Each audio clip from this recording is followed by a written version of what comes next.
Today's advice, pilitin mong umangat hanggang sa araw na mga musta silang lahat. Well, totoo yan.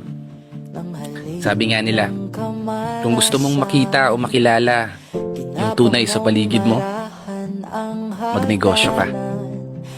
O kaya naman, gawin mo yung hilig mo.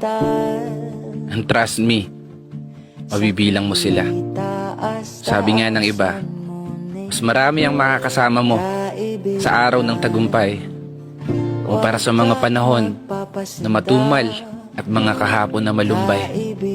Welcome sa mundo na bawal kang umasenso sa buhay. May magagalit. Pero seryoso, hindi ko to sinasabi para mang-brag ng iba. It's just a fact na hindi lahat magugustuhan ka. Hindi lahat bibilib. Hindi lahat papalakpak. Hindi lahat makikinig. At hindi lahat makikisimpatya. Dahil parte ng paglalakbay ang may madaanan kang lubak. May ilan na makikisabay. At meron din naman na makikisakay. May ilan na sa paraan ng pagkaway ang suportang kayang ibigay. Ngunit asahan mo, kalakip nito ang ilang mga sumusubaybay na tanging pagbagsak mo ang kanilang hinihintay. Kaya ikaw, palagi mong galingan. Huwag kang magpa-apekto sa kung anong sinasabi o opinion ng ilan. Magtiwala ka lang sa sarili mong kakayahan at magpatuloy sa buhay bilang isang palaban.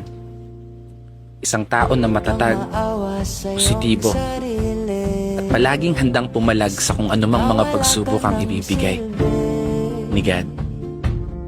Kasi kung di uubra ang mga plano mo, asahan mo na mas maganda yung plano niya. Pero bago magtapos ang video na to, gusto ko munang pasalamatan lahat ng mga taong patuloy na naniniwala at sumusuporta. Hanggat nandyan kayo, pangako, di ako mapapagod lumikha ng mga obra. Kaya isang pagpupugay para sa lahat ng mga kapatid ng motorista na patuloy sumasabay sa hamon ng buhay. This is your brother Matt for today's video. Tatagumpay ka.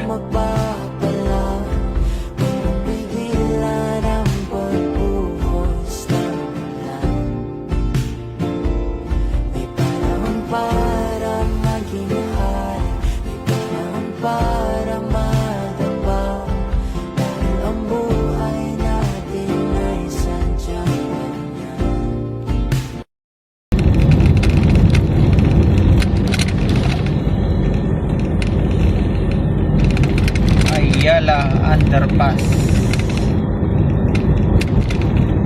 Epifanio de los Santos Avenue.